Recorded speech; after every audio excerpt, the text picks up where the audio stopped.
The rite of passage just holds the parent accountable to something, right? So that they can be intentional literally every day, right? In the process of being a parent. And so it gives you, sort of maybe an ideal romantic version of what you want to accomplish. Get ready to tune into stories of average men striving for greatness, to become the leaders that are needed in their homes, in their career, and their communities. This is the Brotherhood of Fatherhood podcast. Aaron Guyett, you are no stranger to the show. Welcome, Loving brother. it. Yeah. And that's on design, by design. So guys, like if you've heard Aaron, you think you've heard it all, like you're wrong, like really wrong. We're going to get into some, a little deeper into some stuff today. We just got back from the very first Brotherhood of Fatherhood event, the big event. We're both wearing big event shirts. If you're watching us on video, you'll see this. At least we did the inverse colors, right? Yeah, exactly. It was like it was planned. It wasn't. But let's talk about that for just a second. I don't want to bore people with it because it's like all I can talk about. But what'd you think? Well, so I think, first of all, I went there for completely different reasons than most of the men went there. Like I went there because I have a passion for the rites of passage and for a systematic approach to intentional leadership, leaders actually guiding and mentoring and being Sherpas for other leaders to develop other leaders instead of just gain a bunch of followers. So that being my main effort and main focus. Like it was cool that I could just kind of hang out and enjoy all of the other stuff, being vulnerable and being intentional, right? Which were the big call outs there, which is cool. And for me, I have an accountability men's group, and then I've got the Buffalo group, and so I already get the blessings and gifts of having that in my life already. So I didn't feel like I had to go deep down that rabbit hole, but I could hold space for other people because I've been doing it for years in those realms. Right. And so it was super cool. Like I could just enjoy the fruits of the event and then just try to knock everybody in the jaw with the rites of passage in a good way, right? Yep. Everybody has a plan until you get punched in the face or jaw or mouth or whatever Mike Tyson said. I don't know. So I thought the event was incredible. The feedback, so for me, you have these preconceived notions of how things are going to be or how things are going to go. And for me, I was like, I don't know if it's enough scheduled stuff. There was a lot of really cool stuff when the stuff happened, but it was the perfect amount of stuff to this white space that got filled in with incredible amounts of vulnerability and openness. And I just got feedback from a couple of other guys from staying the extra day where it was like anything that was vulnerable and amazing and authentic and mind-blowing was like double, triple, 100 times the transformation. 10x. It was 10x. It was like insane. You missed. It was so, but what I was like, okay, hey, note to self. And I was talking to Jay the other day and I was like, hey, we have to tell Scott that it probably needs to be 5 days as much as he may not want to hear that. Oh, no. This was awesome because not Aaron, you guys know that I did this with Alex, and we were on the phone. We have another call today and we're like talking through everything. And I have a few things to say based on what you said. Yeah. We're talking through everything and he's like, it needs to be another day. And his reason, because he wants to do more BJJ. And my reasoning is because of what happened on the last day. It was like next level, growth for some of those guys, for three of those guys. On the white space side, that was a little scary for me. But here's the one thing that I would say to that. Quite personally, I think we need to sit in the like when there's a deep presentation, one that I might give in the future, the one you gave, anybody who's talking on a little deeper level, I think we need 30 minutes to an hour longer of breakout groups from that. That's my 100%. Takeaway. I was like, man, like Aaron needed another hour where guys could just go, and guys naturally did it in that white space. I mean, that was a beautiful plan. It was cool.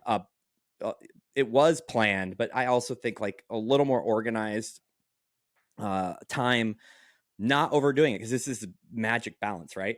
Yeah. So my idea of doing another day was, yes, that sounds like a lot of work, especially now because I've had such amazing feedback that I think we're gonna have to do 2. So they don't get too full. The other thing that you said was, you're really in depth. I kind of felt like it was a 1-2 punch. I came in with the vulnerability message, and things kind of, you kind of crack the egg. Like, it's like, okay. And then of course, I think was it the next day or the day following, you just freaking hit that egg on the side of the pan and splatted it right up wide open. And now we have guys that are like, they were sharing about personal, and then you dove into this rites of passage thing, and it was like wheels off. Because it was kind of like, me, my life. It's time for me to shed my social armor, as Brian Lelly called it, which I think I'm going to use that term from here on out. And then you coming in with this really intentional message and intentional action plan and calling for these guys to do these rites of passages thing.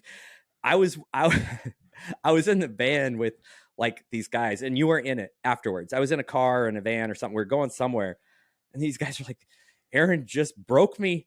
I can't stop thinking about this. My brain, I can't do what he does, but I got to do something. It was just like this panic. I'm like, hey guys, chill out. I'll get you around the fireplace with them again. But really, here's the thing. We all have our own journey. What he's doing is he's painting a picture of probably like the ideal scenario. But we're not all at the level that Aaron, for me to let my kid do a 10-day, thing like you talk about, be like, we'd all be dead.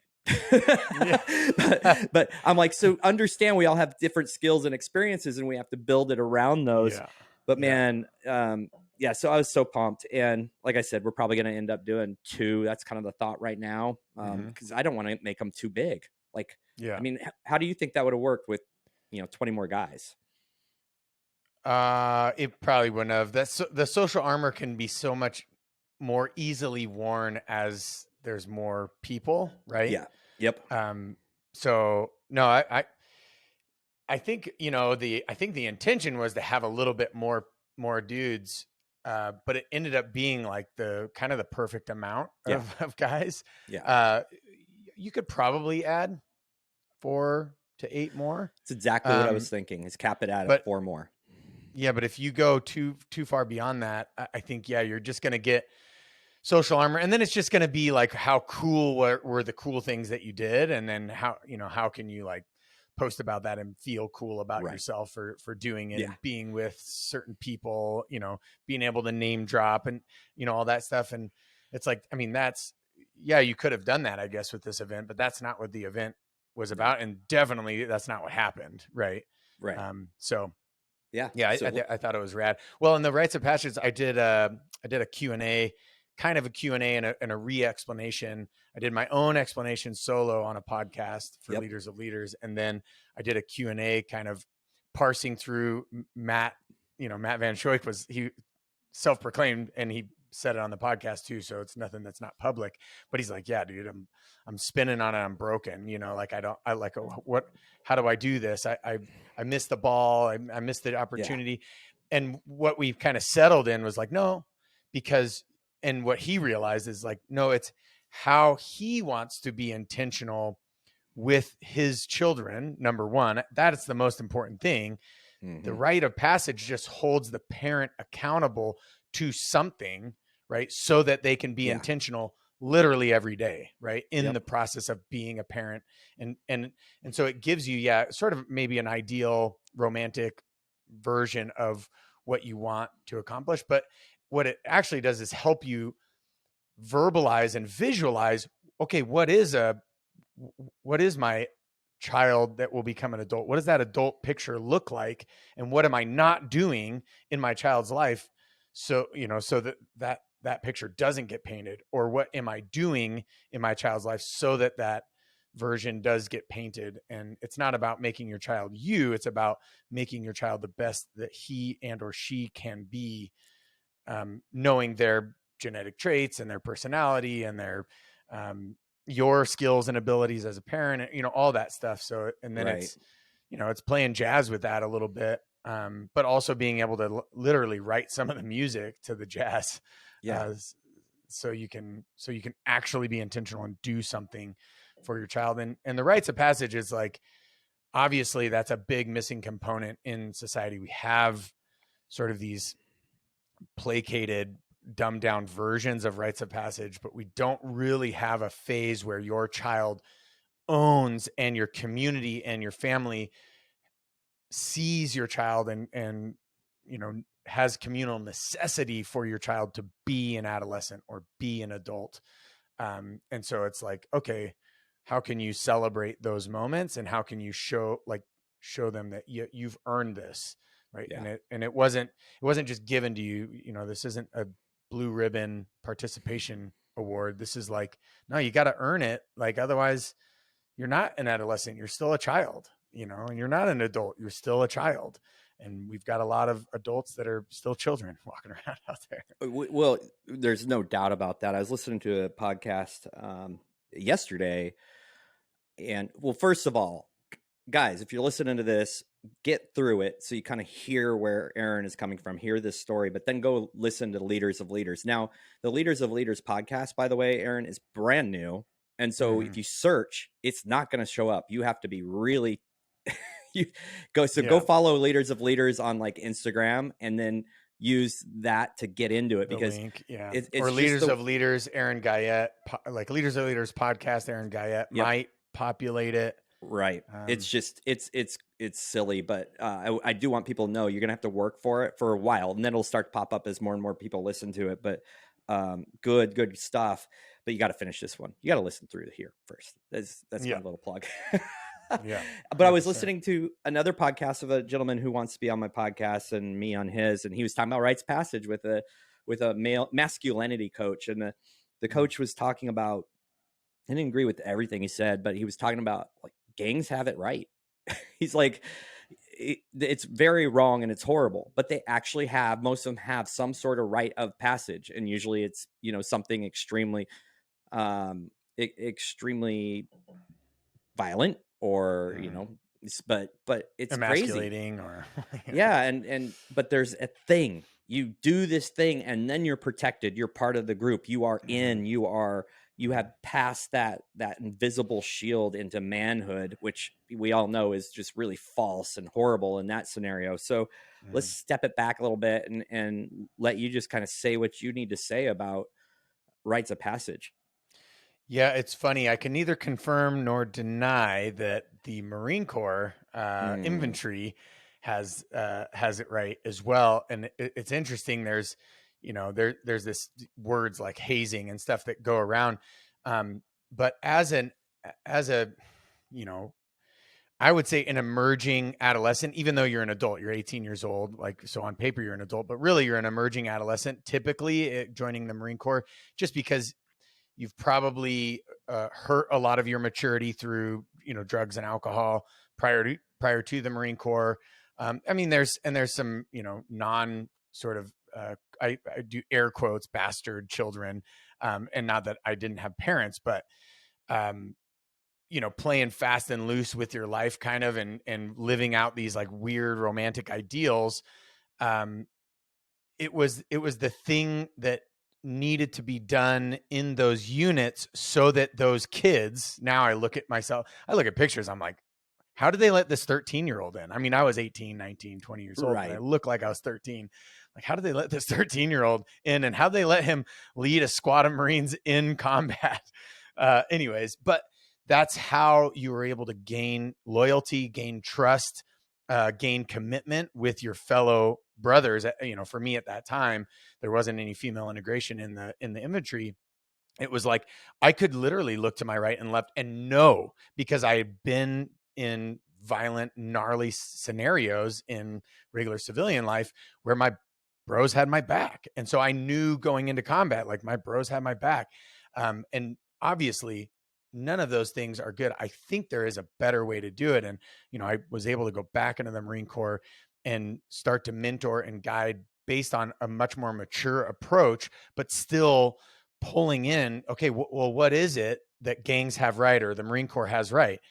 Well, it's because it's incredibly challenging. It's typically like life risking, or at least injury risking. There's absolutely a huge chance for failure. But then the big ones beyond that is it takes individual courageous action to step into those challenges and that complexity. And then it's a communal necessity. Even if it's a pretend communal necessity, it's still a communal necessity for gangs, right? It's like, hey, if you don't, if you rat on us, then XYZ. If you wuss out when we give you your, we jump you in or whatever, then we know you don't have what it takes, all these like weird things. But, and the Marine Corps is the same. It's like, hey, if you wuss out and, all this stuff. And then it's courageous action. It's individual courageous action, and then communal necessity that really actually welds that complexity and challenge together. And then not just mentally and intellectually that you earned something like passing a DMV test, but in the fibers of your being, physiologically, right? Psychosocially, socially and emotionally, right? It's wiring your lower limbic as well as the upper cognitive. Upper cognitive, yeah, I passed the DMV. Lower limbic, like I can feel that I am a part of this family, that I'm a part of this community deeply, and I am now an adult part, or I'm now an adolescent part. And so, yeah, it has far less to do with, hey, you should, go on a 10-day backpacking trip because the nature is going to provide all the challenge and complexity. And then the fact that they need to lead your family, your child needs to lead your family. It's going to, create all the personal, social, emotional complexity and challenge. And so you have this like perfect storm of complexity and challenge and, failure, risk of injury, maybe even a little bit of risk of death. But in a boundary filled and more mature way. So it doesn't have to be that, but the thing is, it can't just be. I've heard a lot of people say some, I think, really good rites of passage, but there was this one guy who was like, he's having his 16-year-old son do this like incredibly physically taxing event, and it's going to take everything, and he's going to want to quit, and he's going to have to keep going, and then he's going to pass it. And I say to that, it's like, well, that's awesome, because he will feel it in every fiber of his being. It will be an incredible challenge. There will be, the potential for failure, risk of injury. But is there communal necessity for that? Maybe for strength, like we need strong men, sure. But the other communal necessity that I think is the huge missing component, how does this prove or have this person show and earn a trusted adolescent or a trusted adult character where they know right from, they know right from wrong, even if they're going to choose something wrong or whatever, that they know it and they own that, right? They're responsible for that. It's not evoking any sort of character. So how can I know that just because, he or she passes this incredibly arduous strength task, that doesn't necessarily make their character any stronger? They could still be objectifying women, or still be objectifying men, or, treating themselves as a lesser human. Right. And so for me, it's like, whatever you do, think about not just the physical or physiological component of it. Like, how do you know that your son or daughter has courage, right? How can you test that courage? How do you know that they're not going to just fold like a lawn chair to peer pressure every time, somebody comes up with a good feeling idea, oh, this is going to feel good. And so now your kid is, and I say this because this was my path. Like that was my path. It's like whatever felt good, I did. Whatever my friends wanted to do, because I wanted to be such a connected part of them, I just did. Whether it was illegal, whether it was wrong, right? If there is such a thing as objective morality, like then there's right and wrong, and like wrong is wrong is wrong. Me doing something wrong to an old lady, me doing something wrong to a young kid, me doing something wrong to myself, like those are all things now that are baggage that I'm going to have to carry with me for the rest of my life, and or forgive, which is sometimes even harder to do, forgive myself or forgive others or whatnot. So Yeah, that, I mean, it has to be more than just a incredible strength task, but I think incredible strength task is a great way to begin that, right? Well, there's endurance, and hear me out, and maybe you can agree or disagree, but a lot of the programs out there, and I haven't done them, so I'm not gonna like bash on them, but they do this. Thanks for using Brotherhood of Fatherhood mug, by the way. Good flex. You like that? Yeah. I did pinky up too. I know, See it's that? pretty awesome. Like you you go for a weekend, right? Like you go and you learn some stuff, then you do really hard things for like a 15-hour stretch. And then, you come back and you kind of wrap it up or whatever. And I think there's a lot of value to that. Oh yeah. I don't know the value that value can even compare to an experience where maybe it's 5 days and it's not just physically strenuous, but because of the circumstances, like, your kid takes your family out and leads them on a backpacking trip and plans it all and everything. Where does like the important part of having a plan and then having to pivot in that plan instead of just pushing through, what you can do in like a 15-hour push.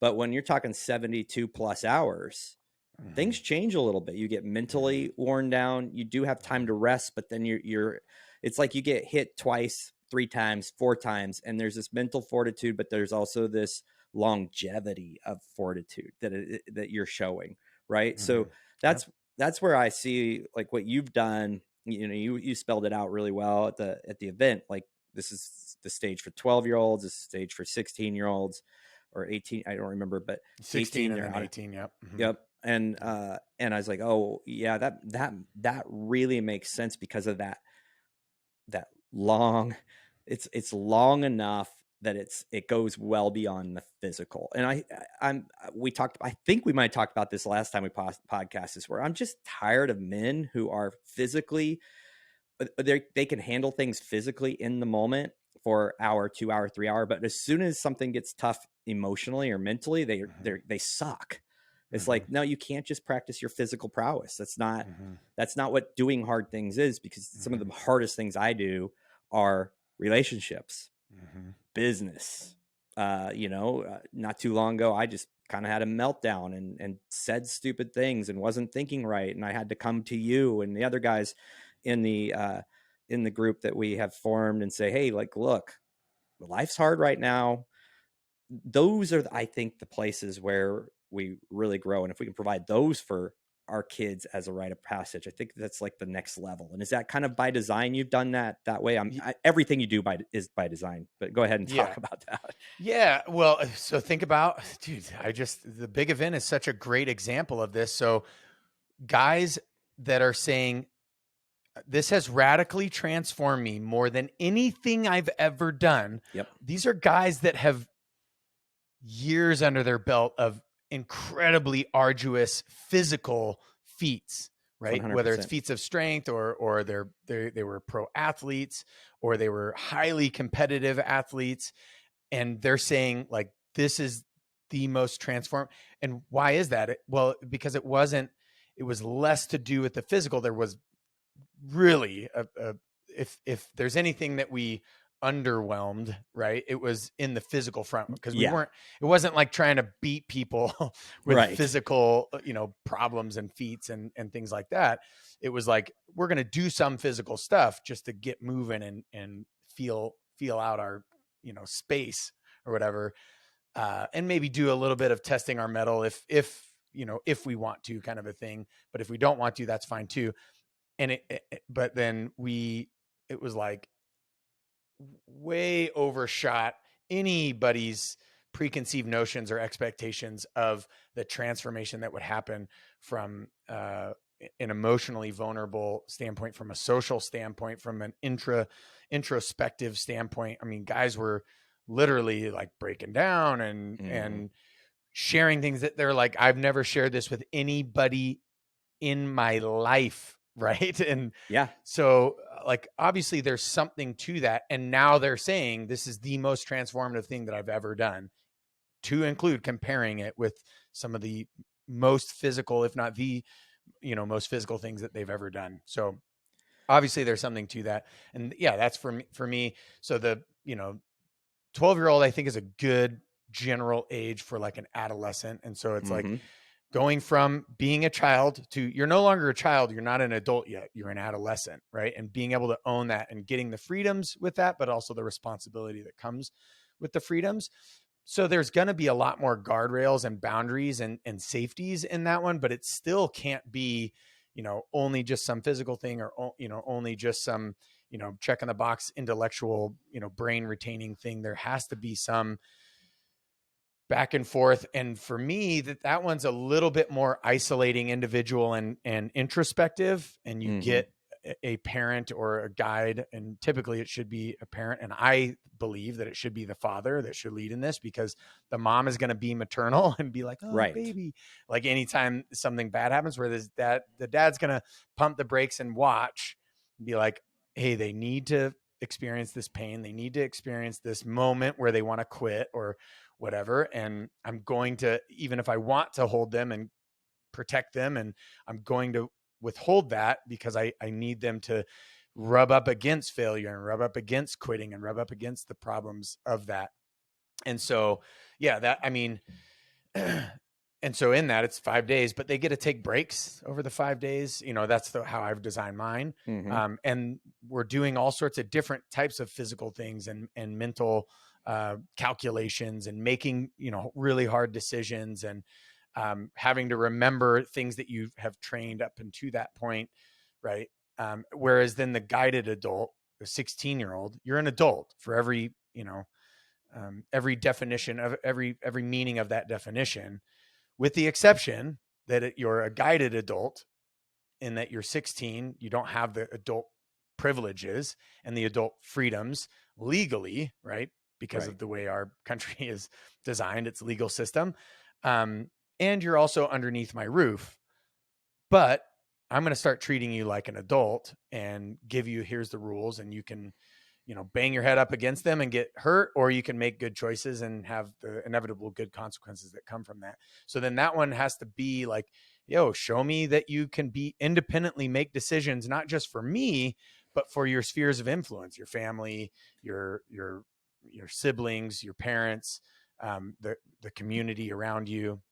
Right. And then you don't really, and then you're not really doing a rite of passage so much when they're 18. It's like, hey, are you stepping towards being able to have independent adulthood, where if you choose to and your parents choose to, it's like you can leave the nest and you can go. And we know full well that you have the competence and confidence to be able to, own that, because you've proven that over the course of 2 years, from your 16-year-old to your 18-year-old.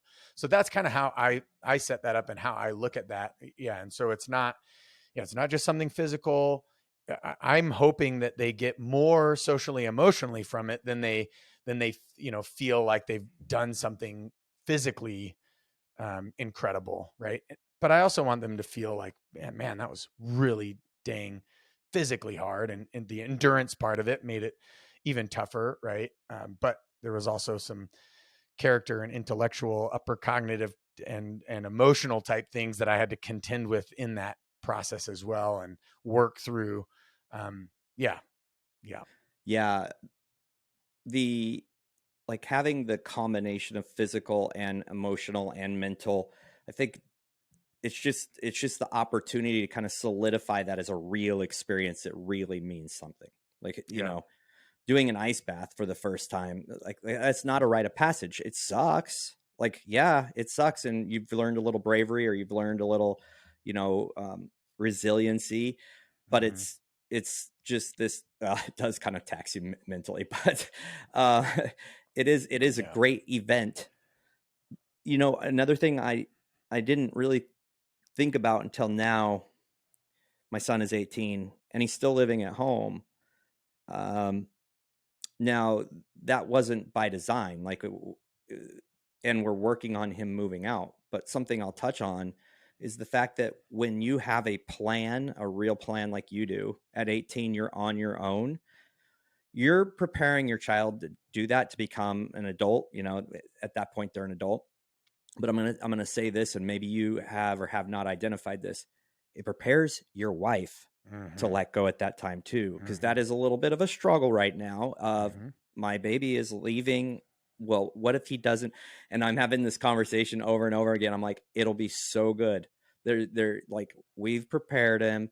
I know he's never had to pay an electric bill before, but he's going to figure that one out. And there's no better way than to figure it out. And sure, we can guide, but I think by having this spoken and planned for a long time, you're giving your wife, this is a gift to your wife. You're giving her the gift of preparation emotionally for that separation. 1,000%. So think about this. The child is going to mourn their childhood, but the parents are going to mourn it as well. Oh, because there. Because now I have to treat my child, who's no longer a child, as an adolescent. I have to treat them differently than I would my child. So that means I have to uphold this thing that they've earned just as much as which means I also have to mourn the loss of the thing that they once were, which was being a child. And then adolescent to adulthood, the same thing. I've got to mourn that adolescence. They're no longer in that in-between ground between adult and child. They're now adults. Like, they're adults that live under our roof, but they're adults, right? And probably, right, that's like, for you guys, I'm sure you're really kind of contending with an adult that's living like you. I think it seems to me, the way you interact with your son, that you do see him as an adult, a very responsible, freedom-filled, free will adult, whereas your wife might be still mourning the childhood of him and the adolescence of him, and this fact that he's an adult in the house. And obviously then that's going to be its own process. But yeah, how cool will that be to, hey, everybody in our community, or at least in our family, and my hope is the larger community too, will get to mourn the loss of this child, but then gain this adolescent and celebrate this gain of an adolescent. We all get to do that together, and we can do that through affirmations and prayer. And there is something that I did want to bring up after stating this.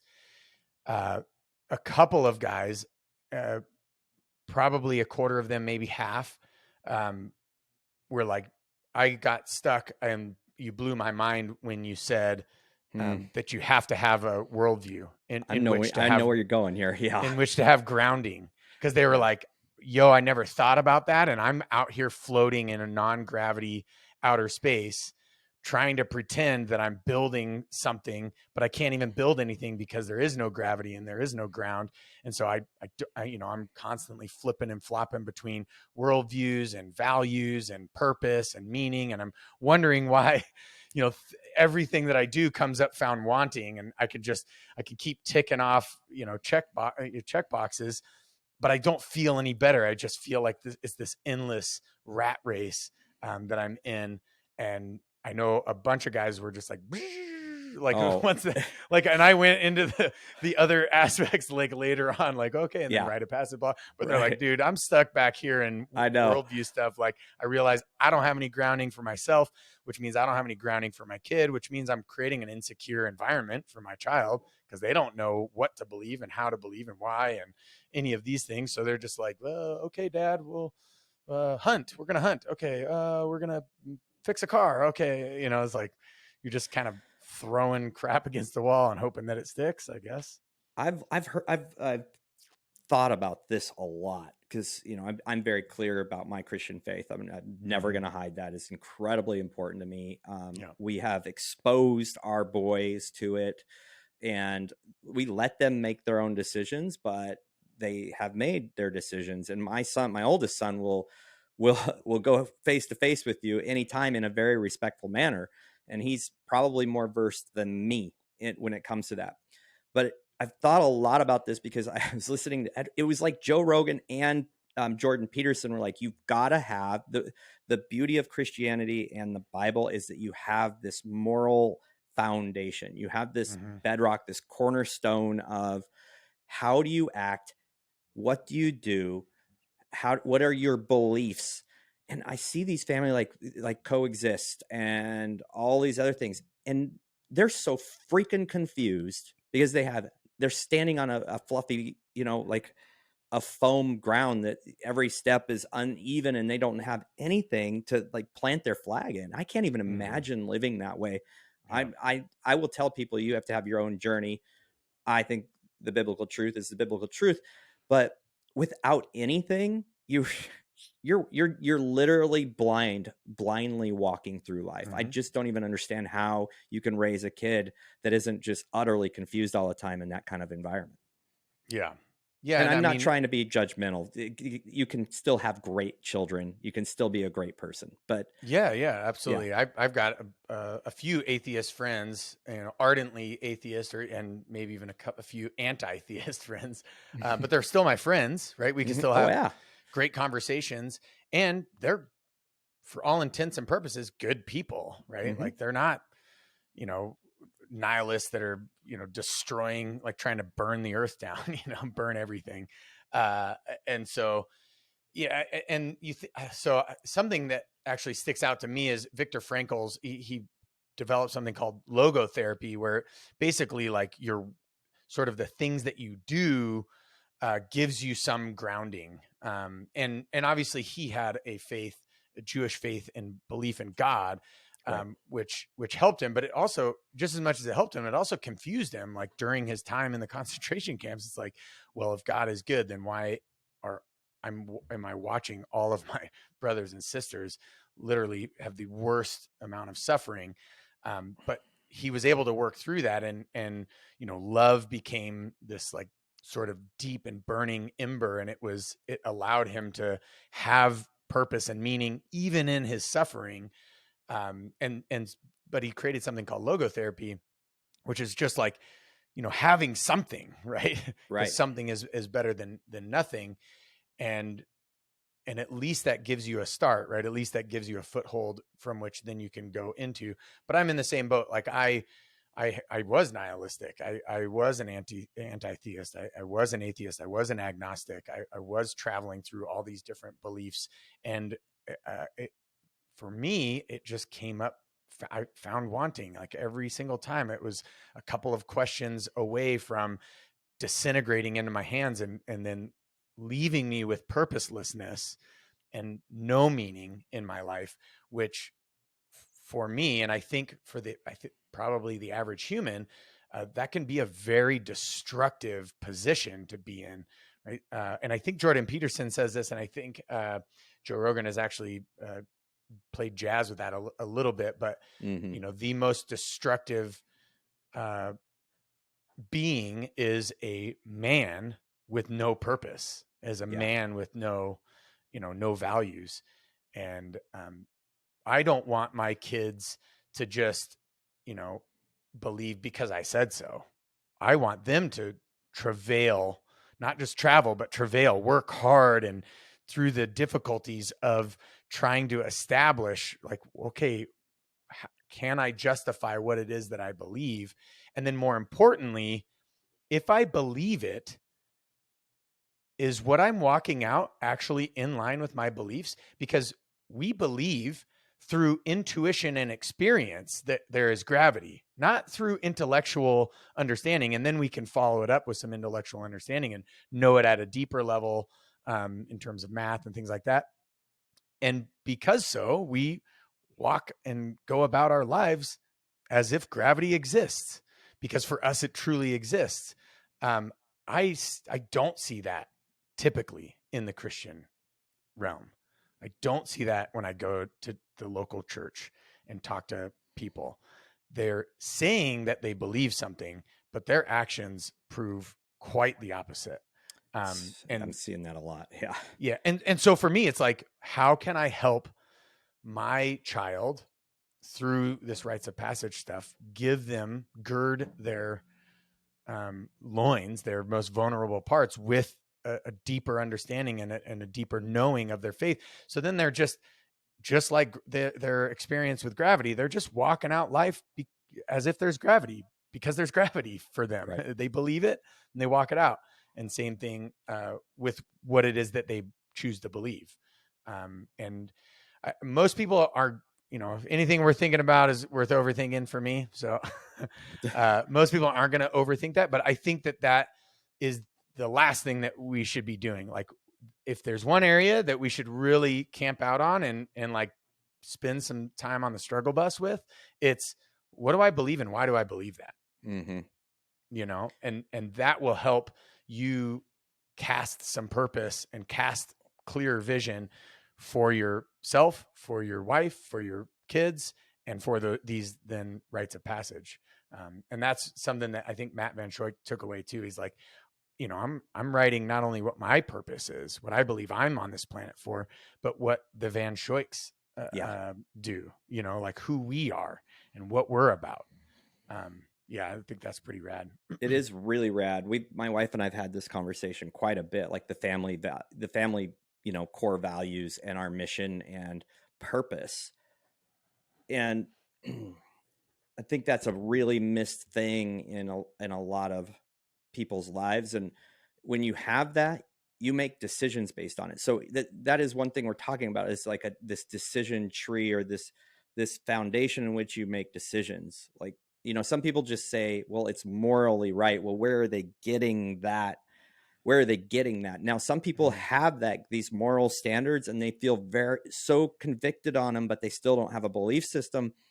And I think it kind of pseudo works. It works. But that's like, and I've said this so many times, but when you have that foundation, you can make all your decisions based on that. And so now the decision fatigue goes away. I mean, there's still decisions to be made and you have to make choices, but it really does give you a compass for leading. It gives you a compass for leading your family. It gives you a compass for making decisions with your kids. It gives you this compass for making decisions myself. Like, okay, if I have a decision where I can make a boatload of money, but I'm going to be away from my family for 6 months, like there's going to be times in my life where that might absolutely be necessary, but I'm always going to put that through the filter of my belief system, my values, and I'm going to weigh that out.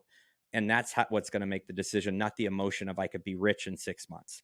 I don't know if that makes sense, but well, 100%. So we have the best examples in the world of these incredibly high level leaders that you open up their closet and all these skeletons fall out, and we wonder where that came from. Well, their whole goal was to get high up in leadership. Their whole purpose and value set was to get high up in leadership at any and all costs. So is it any wonder that some of them, seemingly a lot of them, went astray?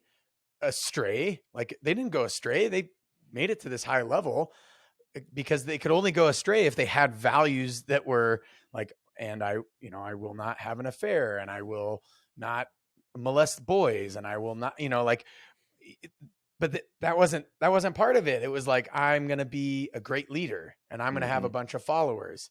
I don't need to be a moral example. I don't need to have a moral compass.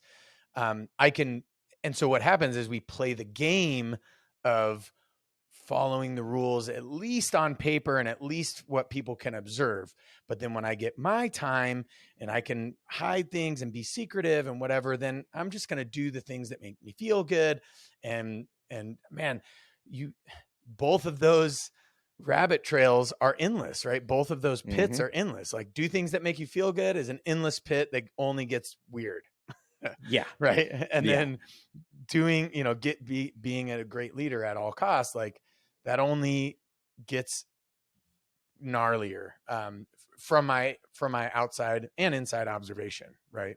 Yeah. Experiencing that a bit myself, and then, but also now observing that, just looking at headlines, like, oh, imagine that some other Christian leader was, having an affair with multiple women on his wife or whatever, or I mean, we have yet to have a politician where we can vote for them based on their character, either side of the fence.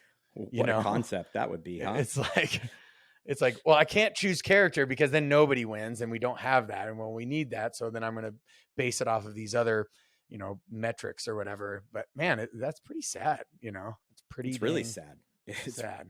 Yeah. It's a little defeating if you think of it too much. It's kind of like, I'm picking the best of the evils here. Like that's Yeah. literally the situation we're in. Yeah. Like, do I want this bad level or do I want this level of bad? Yeah. Well, I mean, your speech went into very specifics, not your speech, your presentation, your talk at the event went to in very specific like examples. And so I'm guessing, I haven't listened to your podcast yet. I listened to you in person. Mhm. I'm guessing that you go into it on Yeah. that platform. Yeah. So I have Rites of Passage and Why by Mhm. Just Me, which is our third episode on the Leaders of Leaders podcast. And that one, I do like a sort of a whole visual showcasing of, you know, here are some things to think about for your Rites of Passage. Here's what they, from my standpoint, could and should have in it to ensure that, you know, your child has competence and confidence and is no longer a child, is now an adolescent, and from adolescent to a guided adulthood to independent adulthood. And then it was like perfect. You know, Matt wanted to get on a call and talk about it at a deeper level, and he wanted to get presented it again, but with now his questions contending with it. And well, what does he do exactly? Does he have to do what I'm doing? And then we parse that apart really well, where it's like, no, you don't have to do what I'm doing. Right. But you can't do nothing either. Like, so what are the things that you could do, and what might that look like? And it was perfect because he has a 13-year-old who is missed, quote, you know, using air quotes. He didn't miss anything, but technically missed the 12-year-old childhood to adolescence. But it's like, I was like, well, yeah, but there's intentional parenting things that you can do. Like Alex is a great example. Like he doesn't have this like mapped out rites of passage thing, but he has done some pretty intentional things with his child. Yeah. Now adolescent and about to, you know, step into adulthood, where it's like, he knows that his kid is doing some really hard stuff with like choosing to run his own business. And then, you know, actually saving up and creating a payment plan for his first vehicle, and then having to like have the responsibilities of that vehicle. And I think it's just like such a beautiful showcasing of, you know, what could be a type of rite of passage for him, where if you don't pass this, then you don't get the vehicle. If you don't respect your vehicle, then you don't get your vehicle. And so that there's some things that you can earn in that. I mean, I might add in like, hey, you know, maybe have a sort of a culminating, whether it's an event or at least celebration, where everybody in the community and the family can mourn the loss of the adolescent and then celebrate the gain of this adult. For both Matt and Alex, I might add that. Like, I think, you know, because they've earned it, right? So let's tell them, let's have the community tell them that you've earned it. You know, maybe adding something like that. But it's like, no, you didn't lose any opportunity there. And, you know, even with your son, it's like, yeah, he's 18, but like now you get this incredible chance to walk out his passage into independent adulthood, right? And okay, what is that going to look like, and how am I going to mourn that and process that? How am I going to help my wife mourn that and process that? And how am I going to help my son mourn that and process that? And know, like, hey, you did the traveling event, which I thought was like a, you know, or experience, which I thought was trip. Yeah, incredible, because you got to get deep and be intentional, and it's just you and your son, you know? And so, yeah, then, okay, like there's probably a moment, you know, where you can send him off and have processed up to that point, but then have, you know, the community, or at least the family, like process that together and be like, man, we're so proud of you, and you've earned this. And, you know, affirmations and prayer, and, you know, maybe some symbolic gifts or something, which I think there is something to that, the symbolic gifts. I think so too. I mean, you know, so several things our conversations, my conversations with Bryson, my 18-year-old now, are very different. They're very different because we did that trip together. We were able to kind of talk about this move into independence. And that's really what we talked about almost exclusively. It was pretty incredible.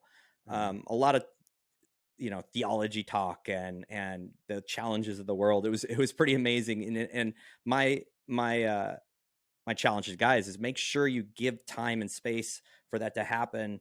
Be very intentional about it so that you can develop those. But now our conversations are about this move, what happens when we move out of the house, how that looks, how that's emotionally changing. And then of course, all the details around it. So it's really helped me kind of get a grasp on how I can make this a little more significant than just like, see you later.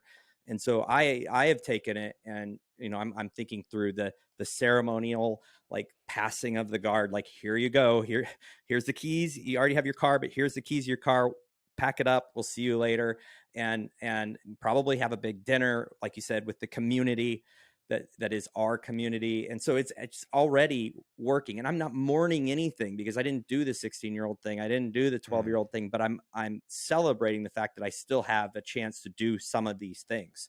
Yeah. And it's been phenomenal. And I think it'll also help my wife kind of go through the, like, okay, yeah.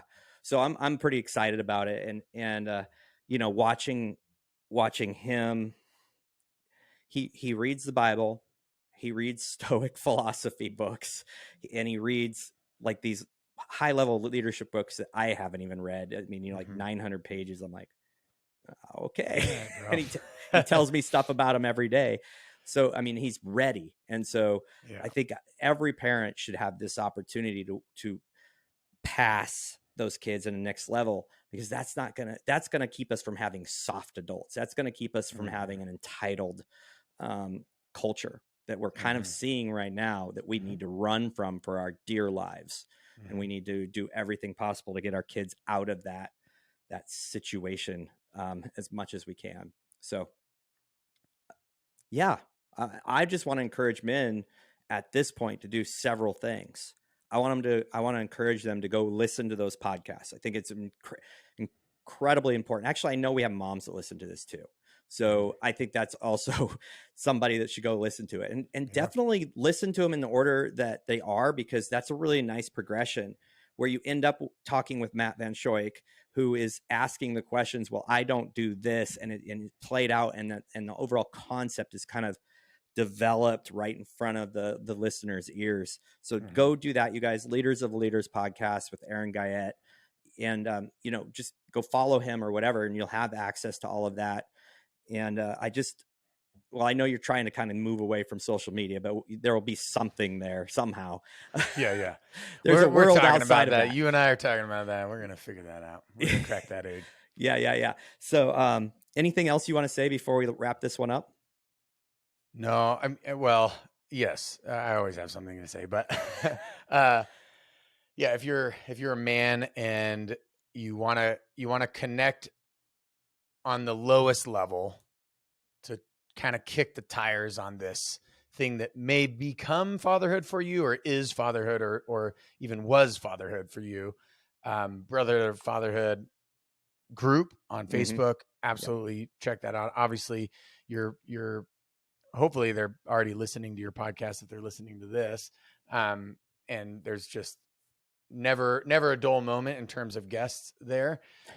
If you want to take it, and it's so weird. Like, it would go from Brotherhood of Fatherhood group to not 10 times, but like 100 times. Like, if you want to like dive head first into the deepest deep end, into the abyss, if you will, I don't know why you're not already signed up for it. No, I don't even know if we can sign up for the big event, but the big event, man, again, far exceeded everybody's expectation in terms of their social and emotional development, and truly people saying their transformation as a man, as a fatherhood, and as a brotherhood, all of those three things, right? Which is, that's pretty incredible that can happen in just a 3-day period of time. Yeah.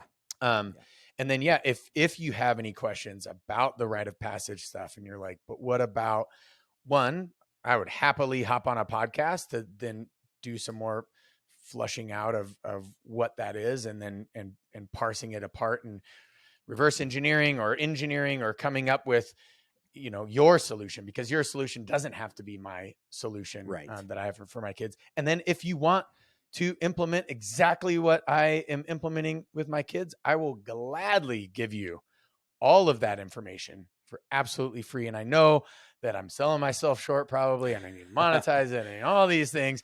But right now, I don't really care, because my passion is about truly helping fathers and mothers, but fathers, primarily because I'm a dad, be intentional with their children and allow their children to mourn the loss of their childhood and become adolescents, mourn the loss of their adolescence and become a guided adult, mourn the loss of guided adulthood and become independent adults, so that, just like Scott said, we don't have soft, wayward, problematic children that are walking around as 35-year-olds trying to find the bottom of Instagram and TikTok and disrespecting themselves and everybody else that comes in their path, and leave destruction and chaos and problems in their wake.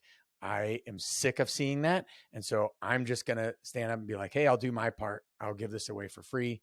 I'll talk about it until I'm blue in the face. I'll be here for you to bounce ideas off of and chat with as well. That's awesome. That's awesome. And this is what needs to happen. We need to have very intentional, like, things for men and families to plug into. And then, like, you're being incredibly intentional with, like, I'll give you my entire blueprint. So, and then, get your butt signed up for whatever I've got going on next. On that, we have actually some really cool things that we're finally, like, this was like the beginning to, I mean, it's not the beginning of Brotherhood, what it's going to be doing, but it was almost like, we've had this 3-year roadway launch ramp, and now there's just so much that we can do with that, because we did see transformation from these men, and they're, like, booking calls with me. They're booking calls with Aaron. They're searching. They're happy. They're really happy. They went back with a real purpose and drive, and their wives are like, what happened to you? This is a gift for women too, by the way.